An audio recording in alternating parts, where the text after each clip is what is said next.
Hello, my name is Brian Arroyo, and this is my online classroom. What I used was Google Classroom, and here is my welcoming. Bienvenidos to Mr. Arroyo's classroom. This is an 8th grade classroom. I made sure to write a little bit of Spanish in there just so the students can feel more comfortable speaking Spanish and understand that I speak the language, especially because I do have students that would be speaking Spanish.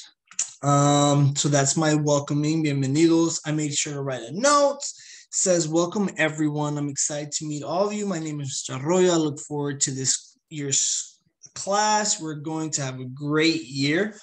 After that, I made sure to put above it what was our classroom rules and consequences. As you can see here, I said, hi, everyone. I'm uploading our classroom rules and consequences. Please read them. Keep a copy on your desktop if you prefer. After you have read them, please comment below with your name or any picture you would like. This way I know you have read them. Thank you. So what I did is I did a PowerPoint with the Google Slides just because it was easy and simple for the students, and that way they can understand it and they can also save it. Here's our classroom rules, and we all decided that these would be our classroom rules. Respect teacher and classmates, be prepared for class, ask questions, arrive on time, follow directions. Not only did we do classroom rules, but we also did Zoom rules, and that's very important. So we said talk appropriately during Zoom calls, raise hand to speak, wear appropriate clothing during Zoom calls, turn video camera on at all times unless told otherwise. And then these are our consequences. Step 1, after multiple times the student's attention has been called, the student will be asked to talk after class regarding behavior. If student is breaking rules of classroom, student will be sent to waiting room. This will be separate breakout room to let student de-escalate. After repeated trips to the waiting room, parent phone call will be made. Final step will be sent to principal for principal to handle discipline. These are our expectations. After that, I would have had them do their pre-assessment.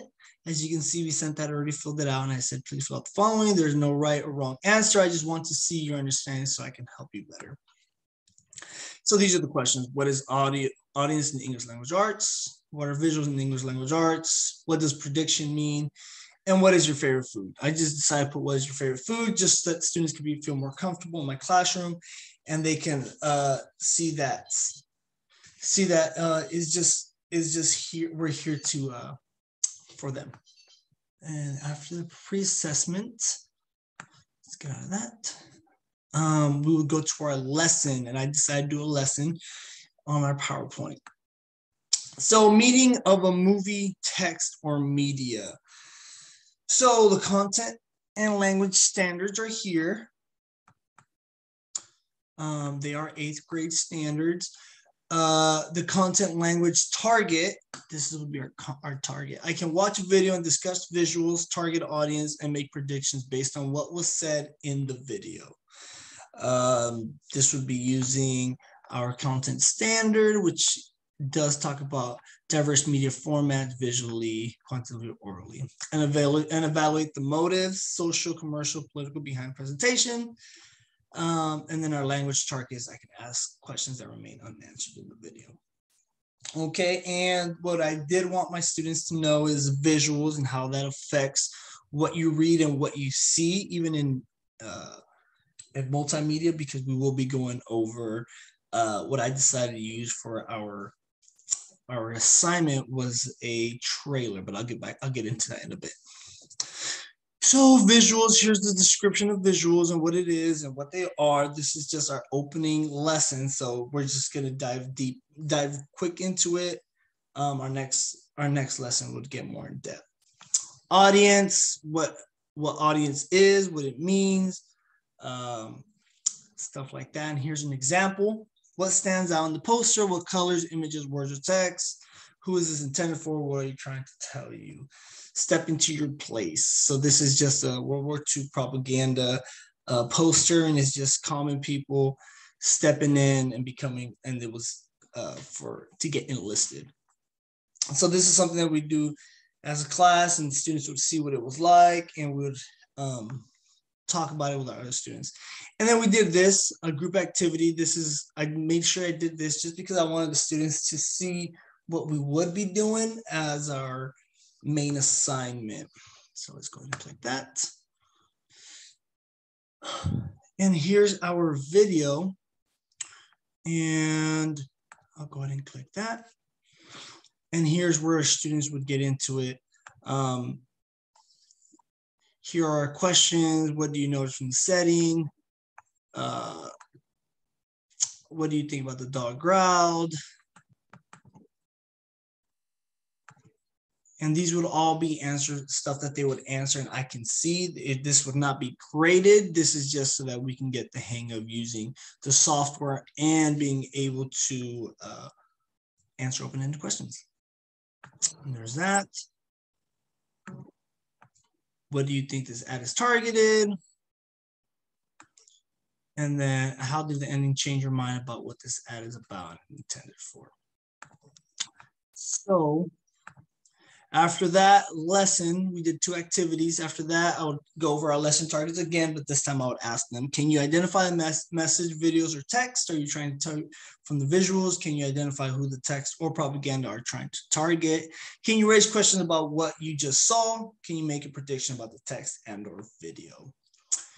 And then I made sure to just add that Edpuzzle here as well in case they wanted to in case the PowerPoint one didn't work. After that, what we decided, the key assignment that we would be doing would be this one, Edpuzzle. Vicente already did it. Here's my feedback. I said, thank you. I reviewed your answers. I think you answered them correctly. I just wish you would have used them more than one. You would have used more than one sentence to answer these questions. That is something we'll need to work on. Nice job. So that you can see we did it. Here's Vicente Olivares. He watched 100% of it, grade.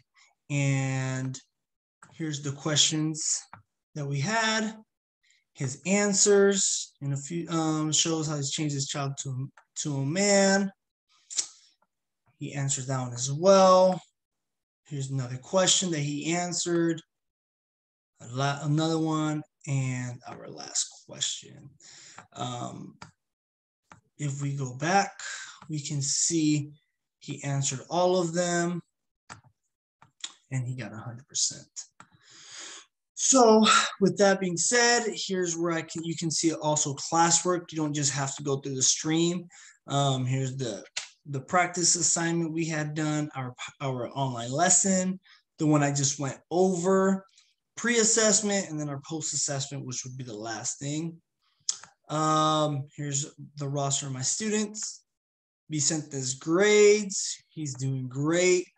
And then he would have already done the post-assessment as well. And here's the post-assessment. And those are the questions. What's in audience and language arts? What are the visuals, language arts? What does prediction mean? And then here's where I can see what this would have been. These would have been answers that kids gave, and I would have used the most common answers and came up with something for them. This way they can just feel more comfortable in my classroom and want to do the work. In our classwork, you can always just come back to here and see everything they've done. You can view the assignment, graded, turned in. I left them another comment, great work. I can see the material. With that being said, this is it. This is the online classroom. Thank you.